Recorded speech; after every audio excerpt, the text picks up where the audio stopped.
অবশ্যই। মোহাম্মদ রহমত আলী নামে একজন গরিব কৃষকের জীবনের গল্পকে 100 শব্দে তুলে ধরার চেষ্টা করছি। নিচে একটি সংক্ষিপ্ত জীবনের গল্প দেওয়া হলো। জীবনের গল্প 100 শব্দে।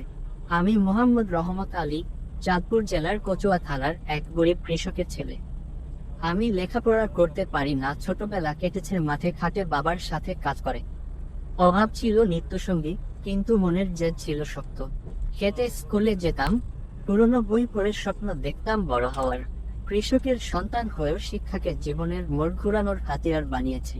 হাজার বাধা পেরিয়ে উচ্চশিক্ষা অর্জন করার চেষ্টা করছি, কিন্তু পারি না। আজ আমি শুধু নিজের জন্য নয়, গ্রামের পিছিয়ে পড়া শিশুদের জন্য কাজ করতে চাচ্ছি। জীবন কঠিন ছিল, কিন্তু কখনো হার মানিনি।